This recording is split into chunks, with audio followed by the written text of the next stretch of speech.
identification, and other information about a person who is suspected to be missing. If, however, you don't have confirmed information about that, and you're making phone calls, you are slowing down the process of the first responders being able to respond to those who are clearly identified as missing. If you're doing that, you're interrupting official business, and that could be potentially illegal. Call only if you have specific information. While we continue the search process in Kerr County, we are now also beginning the process of responding to the disaster that took place. Includes things like debris removal. Anybody who's seen any images whatsoever in the Kerr County area, you know there's debris all over the place that makes roads impassable, that makes reconstruction projects unachievable, that makes search process more difficult. And the state and local governments are working now on that debris removal process. That process is improved because of President Trump's swift declaration of our major disaster declaration. He ensured in less than 24 hours that major disaster declaration was approved, ensuring that state and local governments are going to have more resources to be able to respond to that disaster, more resources to begin the debris removal, more resources to help individuals who have been impacted by this, as well as local governments that have been impacted by this. Bottom line is this, and that is the swift and very robust action by President Trump is an extraordinary help to our response. I also want to thank Homeland Security Secretary Kristi Noem, with whom I spent the day yesterday in Kerr County. I've been doing this a long time, and I've never seen anybody as responsive and as quickly in her response as what she was yesterday. She didn't wait to get back to us. She was able to, in a matter of minutes, get answers to very important demands. And on behalf of the state of Texas, we cannot thank her or the Trump administration enough. I've also been in contact with, and people reached out from Secretary Kennedy, Secretary Burgum, and others that in the entire administration are a tremendous help. I also want to add that there are governors across the country that have been in contact with either myself or with Chief Nim Kidd or state agencies offering their assistance, including Sarah Huckabee Sanders, the governor of Arkansas, Kim Reynolds, the governor of Iowa, Jim Pillen, the governor of Nebraska, Bill Lee, the governor of Tennessee, Glenn Youngkin, the governor of Virginia, Josh Shapiro, the governor of Pennsylvania, the governor of the state of Oklahoma, and Governor Landry in Louisiana. And again, I'm sorry if I missed some. I know there's others that are constantly reaching out. We're here, as I mentioned, in Austin today because there have been lives lost in this greater region. And importantly, there are dangers over the next 24 to 48 hours that could pose public safety threats to people in these regions. There is heavy rainfall that's already occurred, and there's more heavy rainfall that's expected that will lead to potential flash flooding broadly in these regions: the Big Country, Concho Valley, Central Texas, and once again, Kerrville. The point is this: if you're in any of those regions, you need to realize, for one, you're in an area with land that's already saturated with water. But for another, when more water comes down, it could lead to rapid flash flooding events. Now, there's nothing expected at this time to the magnitude of what was seen in Kerrville. That said, flash flooding can occur at lower levels of water than what happened in Kerrville. It's a particular threat for people who are driving on roadways. Some of the lives lost in Central Texas were people who were swept away in vehicles or in similar crossing type situations. Know that rising water on roads can occur very rapidly. You may think you can drive through it, only to find out when you're in there that it's too late and that you're getting swept away. And so we urge everybody to be extraordinarily cautious for the next 24 to 48 hours. If there's any water on the road, you got to be safe. There's an old saying for a reason, because it's true, and that is, turn around, don't drown. You don't need to get from point A to point B if it's going to risk your life. Your job, the most important thing you can do, is to protect your lives. And taking a step back, for all of us up here, that's our number one job. We put public safety first, and we'll worry about the physical damage second. There are still public safety issues and lives to be saved in Kerr County. There are lives to be saved in all these regions that I just mentioned here. We want our fellow Texans to be safe and secure, and you can do more about that yourself than anybody else can. With that, I will, I think, pass it to you, Colonel. Yes, sir. Colonel Freeman Martin of the Texas Department of Public Safety. It's been a tough 3 days for Texans, and I can assure you here at this table today that everything that can be done is being done. Currently, we have operations going on in several different counties. Williamson County had 3 people missing. They recovered 1, 2 are still missing. Ongoing searching. Burnett County is missing, 2 people missing. The fire chief and a 17-year-old female. The Department of Public Safety is offering any and every resource that we have to help with those searches, whether it be boat teams, rescue, divers, helicopters, drone operators, drones. So there's a lot of work being done. The governor's very accurate. The ground is saturated, so now a little bit of rainfall and watershed can cause issues. Williamson County is well aware of that. The ground was saturated. They knew that it had issues, and they evacuated neighborhoods, which saved lives. All that being done, they still have 3 that were washed away. I'll touch on Kerr County. We have about 230 DPS personnel assigned to Kerr County, and everybody thinks about search and rescue and what we're doing. There's a lot of stuff going on. We're filling every gap, and first off, this is nothing negative about Kerr County. They've got a very good sheriff. Their fire chief is exceptional. Their police chief is exceptional. Everybody's working together. The outpouring of support, there's a lot of volunteers. There's a lot of good stuff going on, but there's a lot of there's just a huge need, and it's a large area. So we're providing 18 tactical marine units with boats. We've got 65 CID personnel assigned, over 230 in total, 11 Texas Rangers, 28 from our Special Operations Group, our SWAT guys. In addition to that, we've got 9 helicopters with tactical flight officers. We're providing cell towers and trying to solve the issues with the radio communications and their cell phone communications. We provided communications operators to embed with them to handle 911 calls and handle calls with concerned family members. Dealing with the families of these missing individuals, there's no higher priority for us than finding those children. We've assigned commissioned personnel and victim service personnel to the family that are working. They're with them 24/7, can answer or address any needs that they have and get them any information they have. This is tough work, recovering them. So we have victim service personnel there to work with officers that are conducting the search operations additionally. We have some unidentified individuals at the funeral home, adults and juveniles. The Texas Rangers are collecting DNA from family members and from the deceased victims, and we're flying those to the University of North Texas in Dallas, and we will have answers with rapid DNA in hours, not days, to get some closure and information back to these families. We have, in the last couple of days, an outpouring of support from our federal partners, DEA, HSI, and FBI.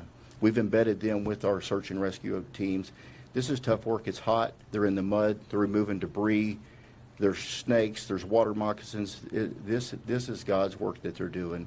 So, you know, the top priority is the family and the victims. Pray for them, but throw our first responders in there, because there's a lot of good work going on. We're not taking away from any resources from Kerrville to pre-stage here. We're pulling from South Texas, West Texas, and North Texas into Central Texas to prepare for our emergency response. We're well prepared. The legislature, the governor, previous years have been overwhelmingly supportive of law enforcement and gave us the resources, so we're prepared to respond to events like this in multiple regions of the state at the same time. So, Governor, thank you. Thank you very much. Now, General Seltzer with the Texas National Guard. Good afternoon. The Texas Military Department remains decisively engaged across the flood operations area. Our current force composition, we have 230 personnel operating. We're flying 8 helicopters, and we've increased the size of our force of high-profile military vehicles to help evacuate people from high water areas.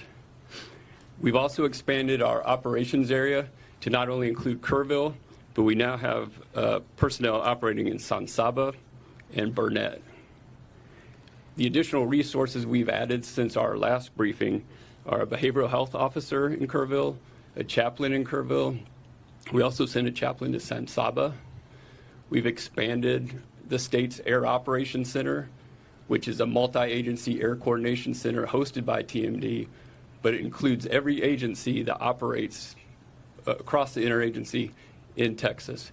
So inside that operations center, we can ensure that the right asset is going to the right location to do the right job. Additionally, today we have launched the MQ-9 Reaper remotely piloted aircraft out of Houston. That aircraft departs Houston, goes out over the Gulf of America, and climbs to 18,000 feet, and then along a special FAA corridor, traverses over to the Kerrville area to conduct persistent SAR, persistent incident awareness and assessment operations. It's truly an eye in the sky for our search and rescue people. I'd like to thank the Federal Aviation Administration today. Due to weather at 18,000 feet, we could not transit from the Gulf of America to the Kerrville area. The FAA granted a temporary flight restricted area through a lower altitude, which allowed our aircraft to safely transit across Texas and operate in the Kerr County area. In terms of rescues and evacuations for the Texas Military Department, we have a total of 525 rescues or evacuations. 366 have been by air and 159 by ground. Of those count, 20 ground evacuations occurred in San Saba and 5 air evacuations occurred in Burnett. And that concludes my brief. Thank you, Governor. Thank you. Now with the LCRA, there it is, Phil. Yes, sir. Good afternoon. I'm Phil Wilson, General Manager of the Lower Colorado River Authority. I think the most significant message we have in the general area right now is that if and when we get more rain, please stay off the lakes. High the lakes have a lot of debris right now. It's not safe to be boating. It's not safe to be out there. We'll let you know when it is, but critically, stay off the lakes. It's July. People are used to summer, and this is not a good time to be out there. To echo, we're working very closely with law enforcement. We have our rangers deployed to Burnett County right now with our mobile command center trying to support the activities up there. It's a partnership working all together with law enforcement, TDEM, and everyone that's showing up to help assist. It's a very critical time for us. Next, what the governor said, we have a lot of saturation. We opened gates up at Wirtz and Starkey the last couple of days. Those are closed right now. We're ready just in case we need to. We've added more than 350,000 acre feet to the Highland Lakes of Buchanan and Lake Travis. We're 67% full. We have a lot of room in headroom in case more water does come in to make sure those reservoirs do what they're supposed to do, which is to capture the water for the future and protect against flooding. Thank you, Governor. Very good. Now, Chief Nim Kidd. Thank you, Governor. And I want to remind everyone, life safety is still our #1 priority. And what I mean by that is, and Colonel Martin said it very well, Kerrville and Kerr County have great local emergency managers and responders. They really do. But they're a community of about 55,000 people. And they had a lot of people there that were not from that area visiting, vacationing. And their resources, and this is what state agency, what the state government does when a local community gets overwhelmed, is we send in additional resources. So our hats are still off to all of those local responders that live and work in that community, and that their homes and families were also impacted, and they're still there on the job. We owe them a great amount of gratitude. Second, we continue with our search, not only in Kerr County, but everywhere that we know we have missing people. And I need your help in being very cautious. let's not get wrapped around the axle on the word recovery. You're going to start hearing the word recovery used in a lot of different contexts. Be very careful how you use that word, because I'm going to be careful how I use that word as well. We are going to begin recovery operations. That is debris cleanup. That is opening roads. That does not mean we are no longer doing search for live victims, because we still are. We are still out there in very much hopes, very much fueled by the compassion that we show for these families, that we're doing everything we can to find their missing loved ones. So please help me in making sure that we're not wasting our time and efforts on debating over the meanings of words. Let's get clarity when we ask those questions. Second, I'm asking, we've driven around Kerr County and the other areas a lot. We have a lot of people that are traveling in because they want to see firsthand the damage. I'm asking you, if you're not from the community and if you're not involved in our response and rescue and recovery efforts, stay out of the area. Stay out of the area because you don't know the area. Another thing I'm getting right this minute during this press conference is reports of an additional wall of water coming down some of the creeks going into the forks. And I want you to think about that for a second. If you're not from that area and you don't know the low water crossings, you could find yourself in a very dangerous situation. The next thing is we see a lot of information on social media about volunteers and spontaneous volunteers being frustrated because they can't help. We are evacuating parts of the river right now because we're worried about another wall of water coming down in those areas. If you're a volunteer there that you're not checked into our operations, we have no way of accounting for you right now. There is a process that we use to get volunteers into the response, and I'm asking for your help and to get that message out. It's not that we think we don't need any help. It's that we want to make sure everyone helping is doing the job that we need, where we need it, and when we need it, and we have the ability to communicate with them. And then finally, I want to talk a little bit about the word recovery as it relates to the President's disaster declaration. We are very excited to begin those recovery operations with our federal partners who have been here with us in the Emergency Operations Center since last Thursday, since before all of the actual flooding and disaster started. And we're going to work very close with those partners to help our local communities and our families that are impacted by this recover from this disaster as fast as possible. Thank you, Governor. Thank you. We'll take a few questions. Go ahead. Isabel, I know that you mentioned 10 deaths in Central Texas. Is there any way you could give us a breakdown of the cities? We sure can. Chief Kidd has it. So we're showing reaffirmed 3 in Burnett County, 1 in Tom Green County, 5 in Travis County, and 1 in Williamson County. And again, those numbers are a few hours old. Those numbers could go up, but that's what we had as the time preparing for this briefing. You said what county? Tom Green. Tom Green? Tom Green. Yes, ma'am. San Angelo area. You just said something about a wall of water that you're just now getting reports about. Can you talk more about that and what you're seeing there? Yeah, I'll share some of it. So I apologize for looking at my phone during the press conference, but this is the live updates that we're getting right now from the field. Is there are unconfirmed at this point reports of additional water coming in. And as the governor mentioned, there's rain still falling on the area.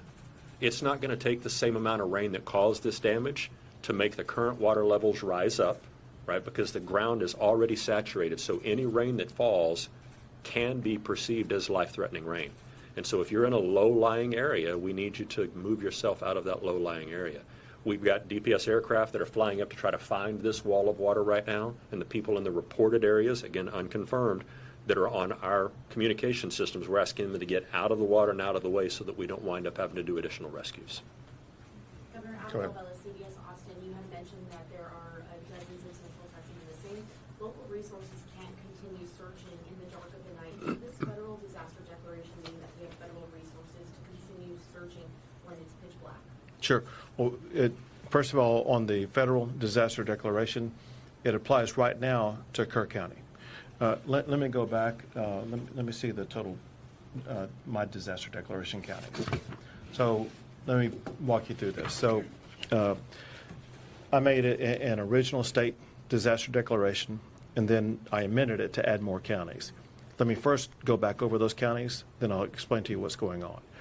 Under the state disaster declaration includes the following counties: Bandera, Bear, Burnett, Caldwell, Koch, Comal, Concho, Gillespie, Guadalupe, Kendall, Kerr, Kimball, Llano, Mason, McCullough, Menard, Reeves, San Saba, Tom Green, Travis, and Williamson.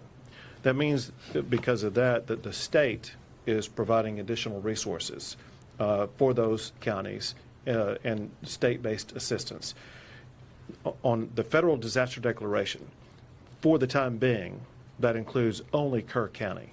And they are waiting to see the magnitude of what happens in other counties before they may potentially expand that, the federal disaster declaration, to include other counties. So for now, local resources have to stop search and rescue efforts when the fall.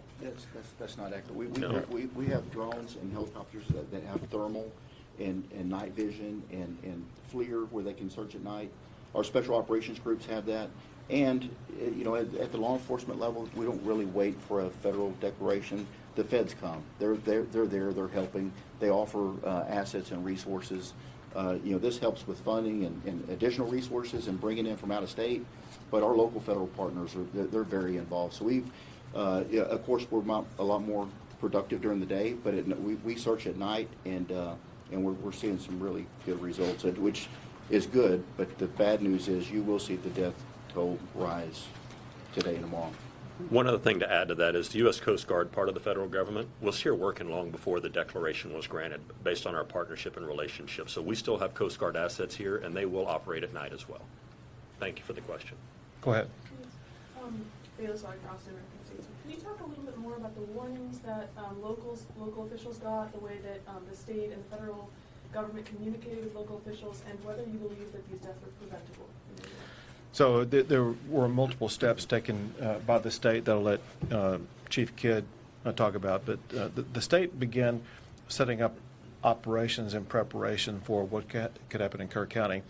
It happened in the early morning hours of the 4th, which is Friday, and the state had pre-positioned assets and resources in and around that area beginning on Wednesday before the storm on Friday. As we learned more on Thursday, more assets were provided in various regions.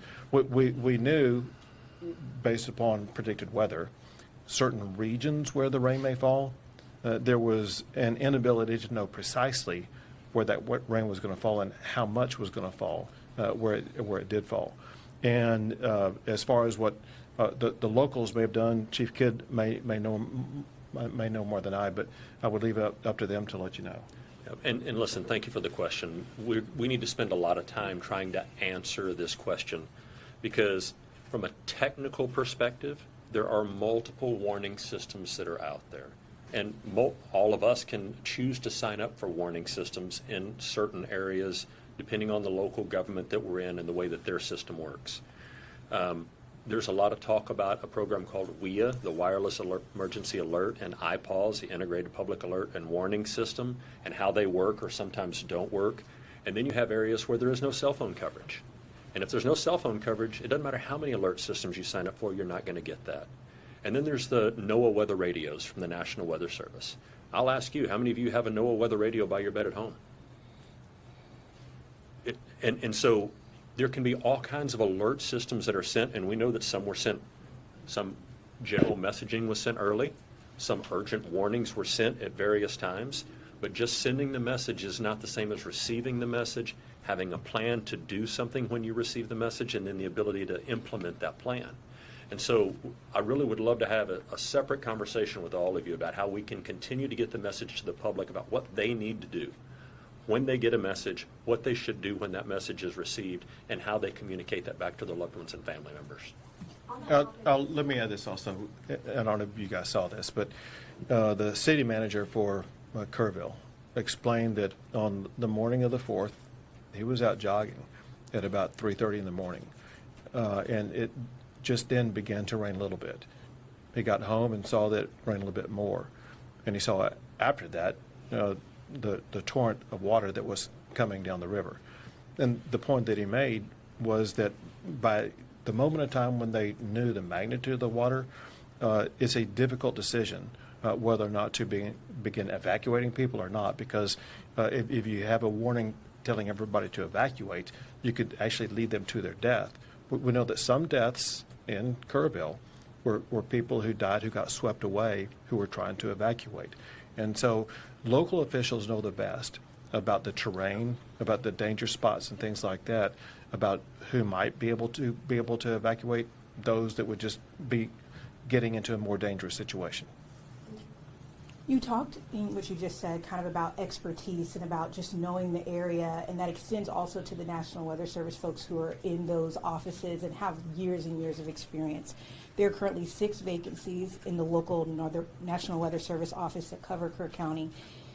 What is your perspective on how that could have impacted the warnings that you all were able to get and how accurate the information you all were able to get? So I know nothing about the staffing. What I do know is what they put out. And it's my understanding that what they put out was kind of the information that the state was operating off of, and that is that there were alerts or warnings about heavy rain, potential for flash flooding in certain areas.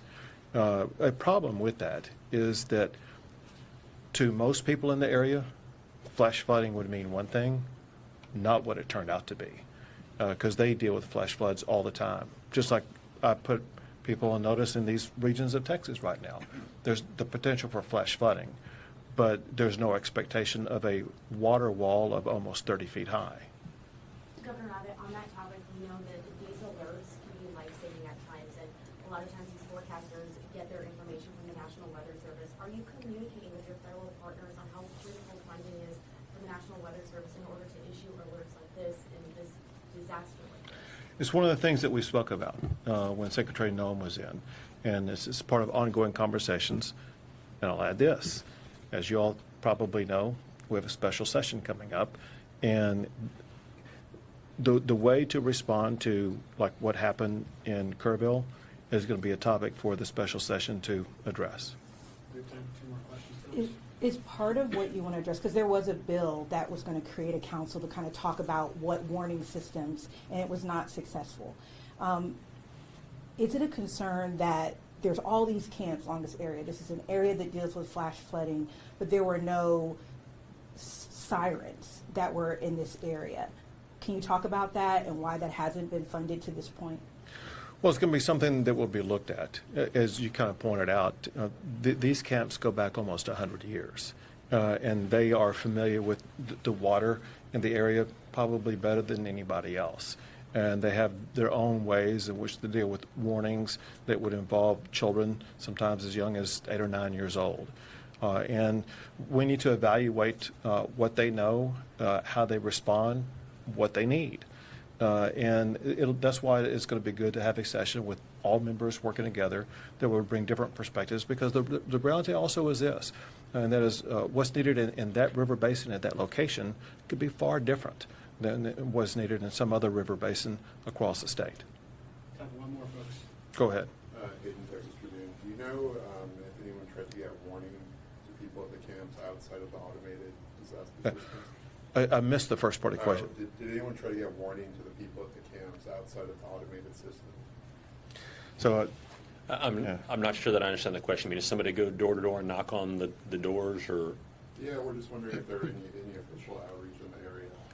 You know, we talked to the county emergency manager when we were there the first day, and the county does have a plan for that county and the 18 or so camps that are in that county. Probably be really good to ask them that question and let them give you that answer. It's a good question. Thank you. Thank you, everyone. thank you all.